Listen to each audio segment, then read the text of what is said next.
Alright, this is Cringey Cringe Pasta Readings, Episode 4, CatDog Lost Episode. Hello, everyone! When I was a little girl, one of my favorite Nicktoons was CatDog. I'm sure you 90s kids remember it. A fairly comical show. Why did you use the word comical? Well, you could have used something else.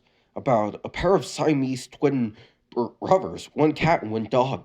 They lived in a house with a wise mouse blue rat named Winslow, and they were constantly bullied by a group of dogs known as greasers. According to records, this show first aired on April 4th, 1998, and ended with an unaired episode on September 22nd, 2004. The series was created by Peter Hannan. This is all information you could easily Google, Brisky. Being a loyal follower of the show, I was rather disappointed when I found out that the series was cancelled in 2004, as I previously said in the intro.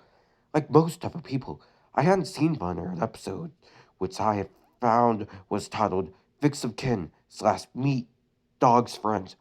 One day, while browsing, here we go, the local yard sale cliche. How wonderful. Every good lost episode creepypasta needs the yard sale cliche.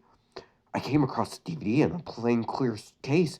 It was obviously a burned DVD, as it was the Memorex brand.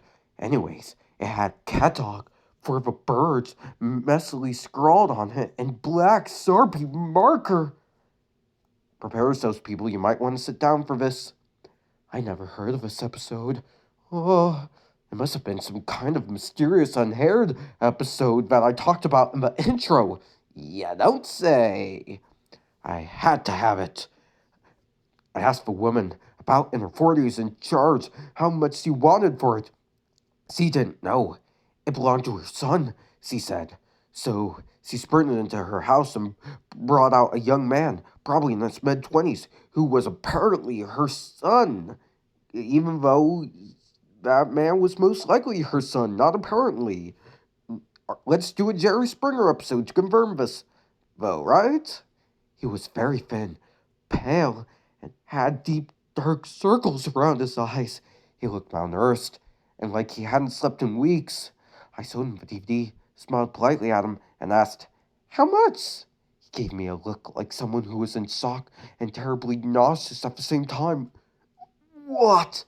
I did not get there. Never mind. Just take it. Go for the screenshot. Another thing, I had to have it. Really? What were you gonna do? Were you gonna go full Karen on it? Were you gonna be like, if she didn't let you have it, if son didn't let you have it, were you gonna be like, oh, you're not gonna let me have it? Here's $20. Now give it to me. And then were you gonna drive off in your Karen mobile like, "Grrr"? You could have explained the context of that more, in my opinion. I felt kind of bad for him. Maybe he reacted like this because he was feeling ill and he was trying to sleep when his mom brought him outside. I gave him a kind smile and told him I hoped he would be feeling better soon, then said farewell. I dashed home, eager to view my new DVD. I sat down in front of the TV, popped the disc into my DVD player, and pressed play on my remote. At first, there was a minute of pure static. I thought this was very strange, considering this was a DVD, not a VHS tape. I experienced static on VHS tapes in the past, so that would have made sense. You don't say. I've experienced static too, but DVDs can have static as well. I could swear that for about a millisecond I saw a face in the static, and it felt like I was being watched. After the static, my television screen cut to the opening theme. I smiled, enjoying the feeling of joyful nostalgia that comes with watching one of my old favorites. When the opening theme was over, it showed the title card. It was plain white lettering on a really plain white lettering on a red background, with what looked like vultures in the background. Do you know how sorry? Do you know how cliche that is?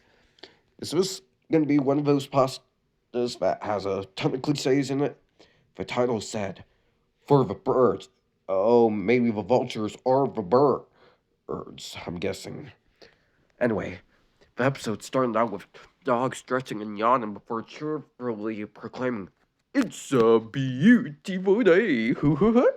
Soon he heard a familiar sound.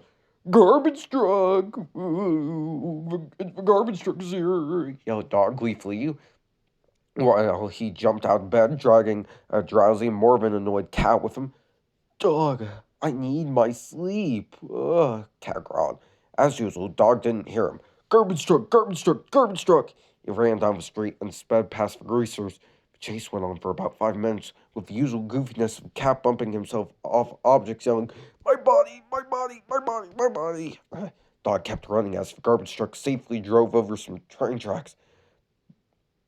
I, I know where this is going. Dog followed after the truck. Suddenly, he heard a train whistle and a loud screech. Cat and Dog couldn't get out of the way in time. Sorry. The greasers watched with a look of terror and disgust. Cliff doubled over and vomited. Lube simply stood there with a shocked expression on his face. Shriek began sobbing uncontrollably, and it sounded, oh no, prepare yourselves, real, as if her voice actress was crying. Okay, a few things. One, that's the whole point of voice acting. You want to give it your all. Some voice actors make themselves cry. Two, I have some questions about this. Dog and Cat didn't think to look both ways on the train tracks before they just went for it. I mean, I get it, it's a Nix, but I know they're not dumb. They're not like, all right, everybody. Uh, there's these train tracks here. We're just gonna go through them and not be in regard of anyone's safety, including my attached rubber and vice versa. So, yeah, basically, we want Imogen Heap's hide and seek to play as we do this. But isn't that a sign for a funeral? I am the director, not you. It just seems unedged, so it would make sense why this episode was canceled.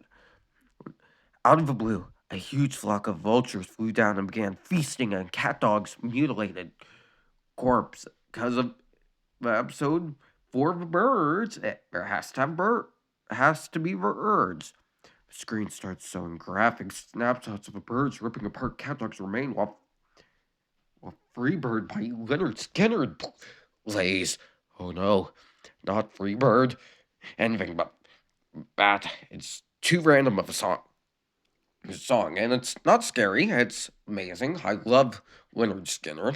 Love Sweet Home Alabama, but Freebird out of all things because it's four of the birds. So we have four of the vultures and four of the Freebirds. Why don't you call it that? Like four of the Freebirds. That's the new name of this pasta. This continued for the rest of the episode, with the images getting more and more detailed and gruesome.